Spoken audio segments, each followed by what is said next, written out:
नमस्कार मैत्रिणींनो, सण कुठलाही असू दे, चकली ही आपली सगळ्यांचीच फेवरेट आहे. अगदी भुकेच्या वेळी देखील आपण चकली खायला आपल्याला फारच आवडते आणि त्यातल्या त्यात भाजणीची चकली ही अतिशय टेस्टी लागते. चला तर मग आज आपण भाजणीची चकली भाजणीपासून कशी तयार करायची, त्यासाठी भाजणी कशी तयार करायची ह्या दोन्ही गोष्टी बघणार आहोत. भाजणी तयार करण्यासाठी मी इथे 4 कप रेशनचा तांदूळ घेतलेला आहे. तुम्ही कुठलाही जुना तांदूळ घेऊ शकता. तांदूळ हा ओल्या स्वच्छ कपड्यांनी पुसून घेतलेला आहे. हा तांदूळ एका कढईमध्ये छान गुलाबी रंग येतपर्यंत अगदी मंद आचेवर आपल्याला भाजून घ्यायचा आहे. तांदूळ भाजायला आपल्याला 10 ते 12 मिनिटे लागतात. तांदूळ भाजताना तो सारखा हलवत राहायचा आहे. पहा, तांदूळ आपला भाजून झालेला आहे. आता त्याच कढईमध्ये मी 2 कप चण्याची डाळ घेत आहे. ती देखील भाजून घेत आहे. चण्याची डाळ ही छान खमंग वास येईपर्यंत भाजून घ्यायची आहे.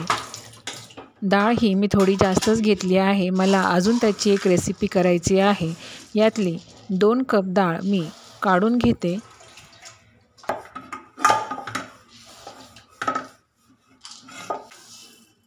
चण्याची डाळ भाजून झाली आहे. आता त्याच कढईमध्ये 1 कप मुगाची डाळ देखील भाजून घेते.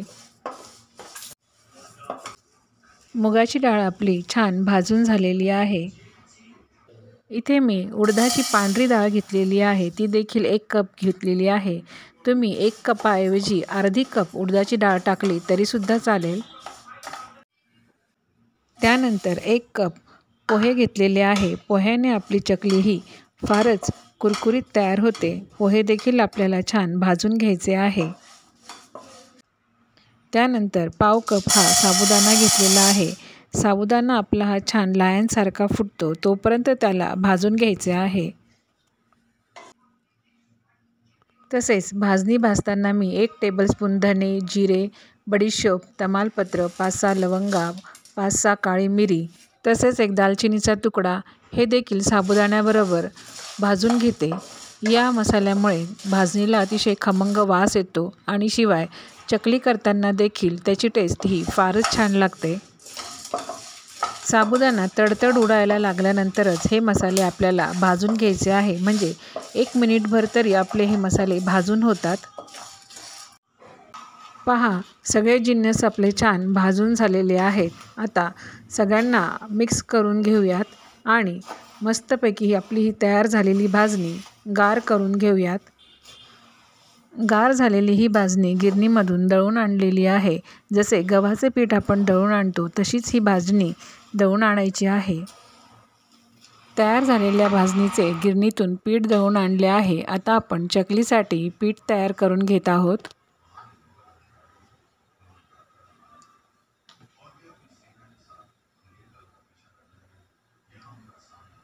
कढईमध्ये 3 कप पाणी घेत आहे. पाणी गरम होते. आता पाण्यामध्ये 1 टीस्पून ओवा छान हातावरती क्रश करून घेते. म्हणजे ओव्याचा स्वाद हा चांगला येतो. त्यानंतर पाण्यामध्ये 2 टीस्पून तीळ घालून घेते. तसेच 1 टीस्पून कलोंजी घालून घेते. कलोंजी ही ऑप्शनल आहे, पण कलोंजीने चकलीला हा फारच छान वास पण येतो आणि टेस्ट पण छान लागते. थोडेसे हिंग टाकून घेतले आहे. अगदी थोडीशीच हळद टाकून घेतलेली आहे. तसेच यामध्ये 2 चमच लाल मिरची पावडर टाकून घेतली आहे. तुम्ही तुमच्या आवडीप्रमाणे ती कमी जास्त करू शकता. फारच मिरची पावडर जर टाकले तर चकली कदाचित ही जळाल्यासारखी लागू शकते. त्यानंतर चवीनुसार मीठ टाकून घेतलेले आहे. मी इथे 3 कप भाजणीचे पीठ घेतलेले आहे आणि 1 कप हे नुसते तांदळाचे पीठ घेणार आहे. भाजणीमध्ये डाळींचे प्रमाण असल्याने पीठ हे फारच बारीक दळले जाते, म्हणून त्यामध्ये 1 कप तांदळाचे पीठ घातले तर आपली उकड ही छान होते. त्यानंतर यामध्ये मी 3 चम्मच साजूक तूप टाकून घेतलेले आहे. तुम्ही तेल देखील टाकू शकता. पाण्याला छान उकळी आलेली आहे. आता कढईत मावेल तेवढे पीठ त्यामध्ये टाकून घेत आहे. गॅसची फ्लेम ही लो करून आपल्याला पीठ लाटण्याने छान हलवून घ्यायचे आहे।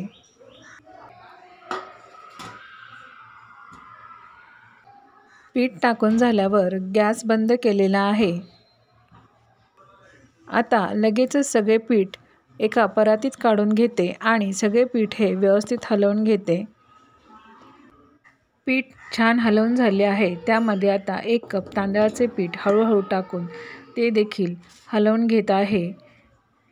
एका कपामधले थोडेसे पीठ बाजूला ठेवलेले आहे। पीठ छान हलवून झालेले आहे। आता 10 ते 12 मिनिटांसाठी ते झाकून ठेवते, म्हणजे आतल्या आत पीठ हे छान वाफायला जाईल। पहा, 10 मिनिटांनंतर पीठ आपले छान वाफायला गेले आहे। आता ते मळून घेते। पीठ आपले अजून गरमच आहे, पण आपण हाताने ते सहज मळू शकतो इतपत ते गरम आहे। हाताला लागलेले पीठ आता कपात ठेवलेल्या कोरड्या पिठात टाकून काढून घेते आणि छान गोळा तयार करून घेते। तुमच्याकडे जर असे तांदळाचे पीठ नसेल तर 2 कप पाण्याला 3 कप भाजणीचे पीठ घ्यावे, कारण भाजणीच्या पिठांमध्ये डाळी ह्या जास्त प्रमाणात असतात, त्यामुळे उकड काढायला पाणी हे खूप कमी लागते। पहा, आपला छान गोळा तयार झालेला आहे। आता चकलीच्या साच्याला आतून तेल लावून पिठाचा गोळा टाकून चकली करून घेते। पहा, कशी छान चकली येत आहे।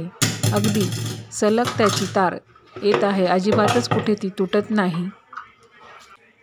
पेपरवरच अशा 4-5 चकल्या करून घेते। एका बाजूला तेल गरम करायला ठेवलेले आहे। ही चकली एवढी छान होते की ती सहजच हाताने आपल्याला तेलात टाकता येते। पहा, 4-5 चकल्या आपल्या तयार झालेल्या आहे। आता आपण त्या एक-एक करून तेलात टाकून घेऊयात। तेलात आधी थोडेसे पीठ टाकलेले आहे, त्याला थोडेसे असे बुडबुडे आले, म्हणजे तेल आपले हे योग्य प्रमाणात तापलेले आहे। तेलात चकली टाकल्यानंतर असे थोडे थोडे बुडबुडे चकलीला येत आहे। अशी ही चकली लो फ्लेमवरच अगदी मिनिटभर आधी होऊ द्यावी। मिनिटभरानंतर गॅस हा मीडियम करावा। जेव्हा चकली ही तेलावर तरंगायला लागते त्यावेळेस तिला पलटी करावे आणि सगळे बुडबुडे हे जेव्हा एकदमच कमी होतील त्यावेळेस समजावे की चकली आपली ही तयार झालेली आहे।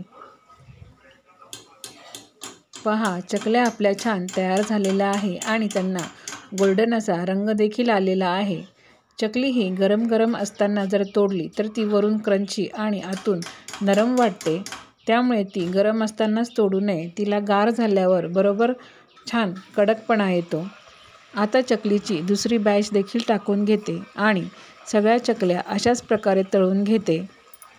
पहा, चकली तेलात टाकल्यानंतर अजिबातच विरघळत नाही, अगदी छान तळली जाते आहे। अशी ही चकली चवीला तर फारच छान लागते। ही चकली अजिबातच तेलकट होत नाही। तुम्ही अगदी महिनाभर देखील तिला छानपैकी स्टोअर करू शकतात। या चकलीला मला तेल पण अजिबातच जास्त लागलेले नाही। नक्कीच ही रेसिपी तुम्ही करून बघा, तुम्हाला ही रेसिपी फारच आवडेल। अतिशय सोपी अशी रेसिपी आहे। या चकलीच्या भाजणीचे पीठ तुम्ही 2-3 महिने देखील असेच स्टोअर करू शकतात आणि पाहिजे तेव्हा त्याची चकली करून घेऊ शकतात। अशी ही चकली नक्की करून पहा।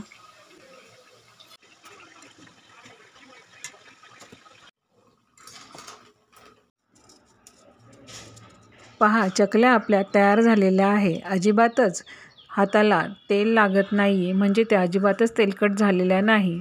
एक चकली तुम्हाला तोडून दाखवते। पहा, किती छान झालेल्या आहेत। अशी ही रेसिपी आवडल्यास नक्कीच करून पहा। व्हिडिओ आवडला असेल तर व्हिडिओला लाईक करा, शेअर करा आणि सबस्क्राईब करा। धन्यवाद।